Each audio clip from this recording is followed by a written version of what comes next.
గణపురం మండలం చెల్పూరు గ్రామంలో మార్కండేయ మహర్షి జయంతి వేడుకలు ఘనంగా జరిగాయి. శ్రీ మార్కండేయ పద్మశాలి సేవా సంఘం ఆధ్వర్యంలో ఘనంగా నిర్వహించిన మార్కండేయ మహర్షి జయంతి సందర్భంగా ముఖ్య అతిథిగా హాజరైన మాజీ ఎమ్మెల్యే గండ్ర వెంకటరామారెడ్డి సంఘం యొక్క భవన ప్రారంభోత్సవ వేడుకల్లో పాల్గొన్నారు. ఈ కార్యక్రమంలో శ్రీ మార్కండేయ పద్మశాలి సేవా సంఘం నాయకులు, గ్రామ పెద్దలు, యువకులు, మహిళలు మరియు పెద్ద సంఖ్యలో భక్తులు పాల్గొని కార్యక్రమాన్ని విజయవంతం చేశారు.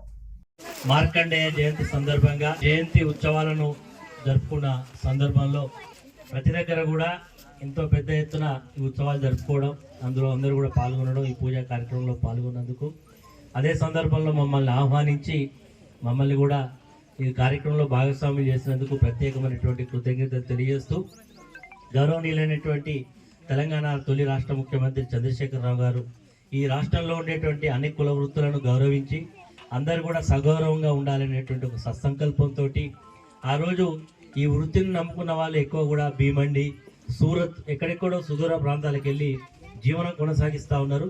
వారందరినీ కూడా మన దగ్గరికే తీసుకురావాలనే ఒక మంచి సంకల్పంతో వరంగల్లో మొదట రాంపూర్ దగ్గర కొన్ని షెడ్స్ వేసి అవకాశం ఇచ్చి, అదేవిధంగా వరంగల్లో ఒక మెగా టెక్స్టైల్ పార్క్ కూడా తీసుకురావడం జరిగింది. దానివల్ల చాలామందికి ఉపాధి రావాలనేటువంటి ఒక మంచి ఉద్దేశంతో వారు ఆనాడు ప్రయత్నం మొదలుపెట్టడం, దానివల్ల ఇప్పుడిప్పుడే సత్ఫలితాలు వస్తూ ఉన్నాయి.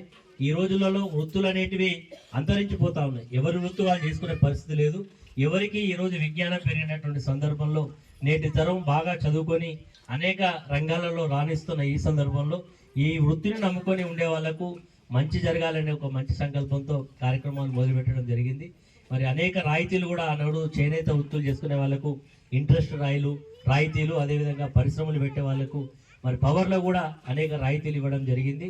ఆ రకంగా ఆ వృత్తులను ప్రోత్సహించే కార్యక్రమాన్ని కొనసాగిస్తూ ముందుకు తీసుకెళ్లే సందర్భంలో మన భూపాలపల్లిలో కూడా ఈ కుల సంఘాలన్నిటికీ కూడా సగౌరవంగా ఉండాలనే ఒక మంచి ఉద్దేశంతో నేను శాసనసభ్యుడిగా ఉండే సందర్భంలో 30 గుంటల స్థలాన్ని, ₹1 కోటి ఆర్థిక సహకారాన్ని రాష్ట్ర ప్రభుత్వం ద్వారా అందించడం జరిగింది.